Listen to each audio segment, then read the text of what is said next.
Ah, good. You're back. Give me the full report. She says she likes you because you've got a virtuous mind, you look good in a suit, and you're completely faithful to her.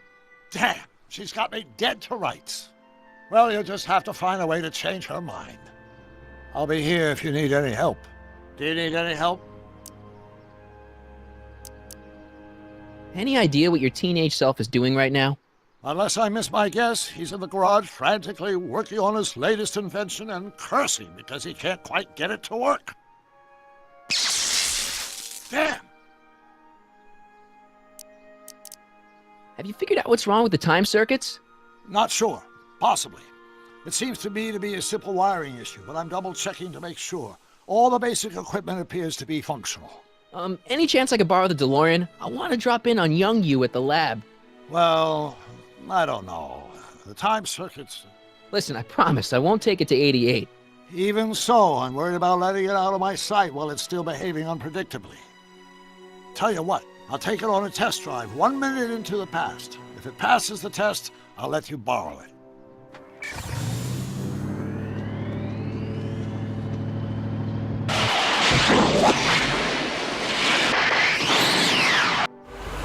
It worked! Didn't it? I'm afraid not. In fact, the discrepancy appears to be getting worse. I arrived 6 hours ago. Oh, too bad. I didn't want to risk undoing any of the work you've done thus far, so I kept out of sight. But the time lag wasn't entirely a waste. I stopped by the hardware store and bought the parts for a chronometric analyzer.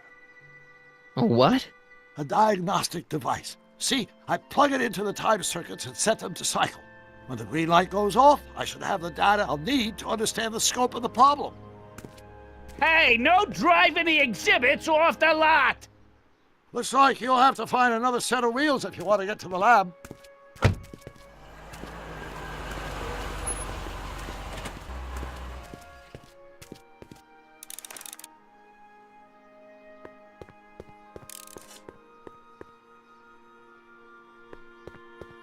Press button to experience future Hill Valley, circa 1981.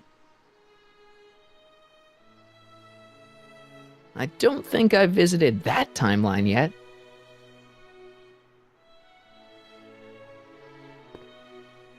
Pleasant dreams, Hill Valley. And the Expo would like to remind you that you can find everything you need to transform your dreams into reality at Hal's Hardware. Hal's Hardware, serving our fair city since 1895 metropolis. Jump with us 50 years into the future for a peek at Hill Valley circa 1981. Courtesy of Hal's Hardware and the collective imagination of mankind. Could this be our venerable town square? Yes, indeed. Though the form looks strange and new, the function remains the same as ever. But where are all the people? Why, they're underground. A network of burrows extends a mile into the earth, giving future Hill Valley's 10 million citizens plenty of space to work, play, and raise their families. Of course, our residents will want to venture forth into the fresh air occasionally. And what better excursion than a pleasure ride in this elevated super train of tomorrow?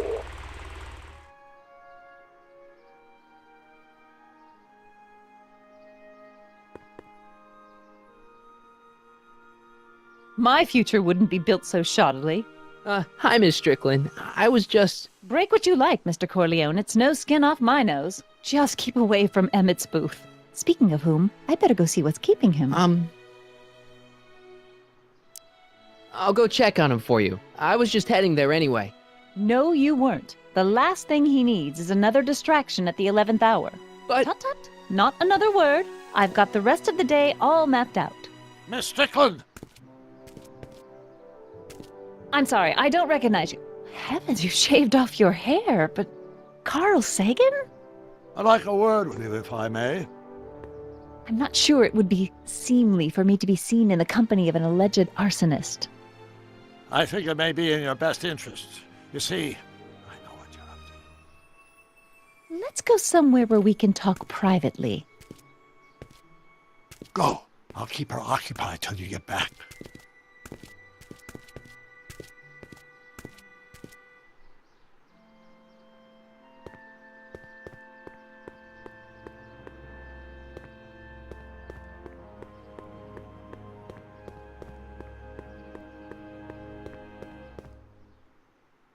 Hang on, Emmett. Hope you're ready for a big breakup.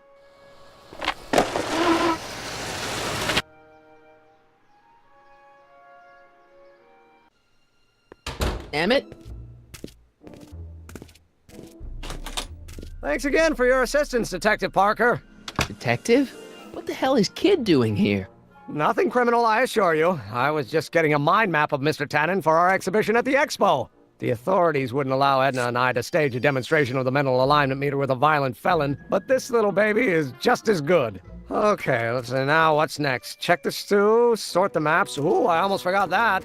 Edna really is cracking the whip, isn't she? Well, yes, but she's got my best interests at heart. Without her, I can get so distracted. Did she send you down here to check up on me? Yeah, she wanted to come herself, but... She's busy too, I know. Well, you're a poor substitute for Edna's lovely features, but make yourself at home. Thanks. No thanks are necessary. Without you, I'd never be where I am now, in love with the woman of my dreams, and a mere 6 hours from my first public triumph as a scientist. Wait a minute. 6 hours? Jumping Jehoshaphat, I'm running out of time!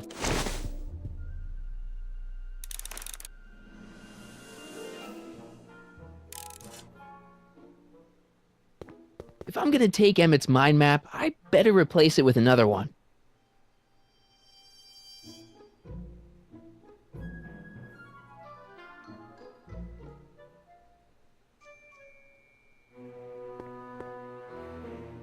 Hey, Emmett, got a sec? Why, yes. In fact, I've got several. So, you and Edna, how serious are you guys? Well, we both enjoy a good joke every now and then, but I'd say on the whole we're fairly serious people. Why do you ask? No. What I mean is, how serious is your relationship? Oh, well, as a scientist, I can't state this with 100% confidence, but I'm provisionally certain that I'm head over heels in love. Really? With Edna? What can I say? She's my muse. In the weeks since we've been courting, she's given me so many wonderful ideas. Are you sure Edna's the right woman for you? What do you mean? Don't you think she's a little controlling? Controlling? Edna? No. She's just giving me a little much-needed guidance. Before I met her, I was such a flibberty-gibbet, always getting distracted by the slightest stray idea. But now, thanks to Edna, I stay focused on the task in front of me, like a narrow-band stream of stimulated photon emissions. Focused!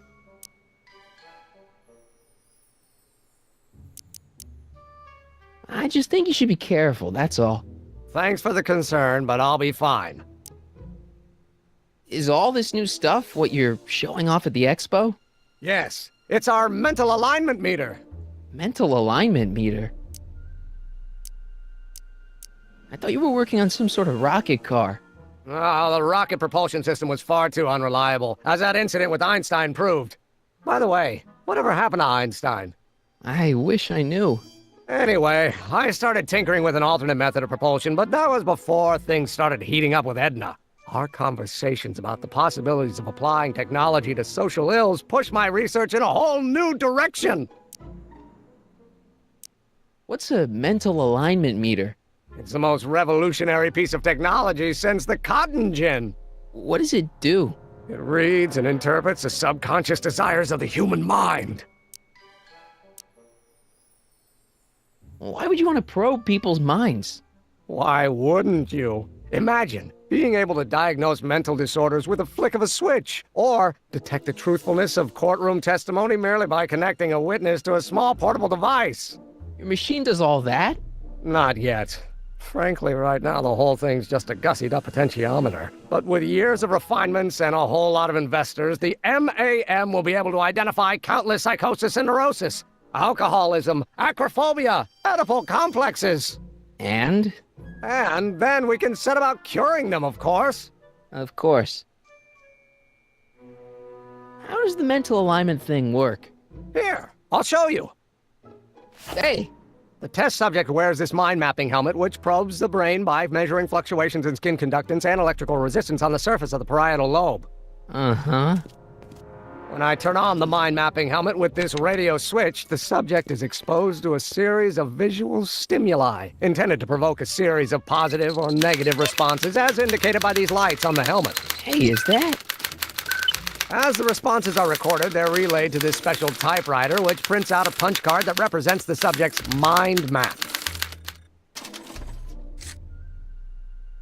All I see is a bunch of holes. Well, to you, maybe. But to our mental alignment meter, this mind map is nothing less than a peek into your subconscious. Observe as I place your mind map into the MAM.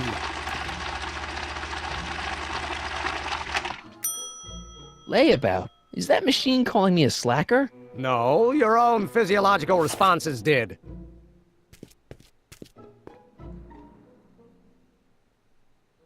Anyway. Can't believe you invented all this in 2 months. Well, like I said, there's not really a whole lot of inventing going on here. I just dressed up a $5 potentiometer with a lot of bells and whistles. But Don't get me wrong, it does a remarkable job of telling whether a subject is currently liking or disliking what they're experiencing. But all the extra stuff about sorting out criminals from model citizens is mostly a bunch of hooey at this point. what's with the new threads? You like them? You look like Colonel Sanders. Who? Never mind. Edna gave them to me. She says my usual clothes don't have enough zing for a public exhibition. What do you say we take a break for a couple of hours and go see a movie? A couple of hours? Actually, it may be more like 70 minutes. I haven't got a couple of hours. I still got all these mind maps to sort, and the MAM's wiring is still giving me fits, and... I get it, you're busy. You look busy. Why don't we talk later? Sure thing.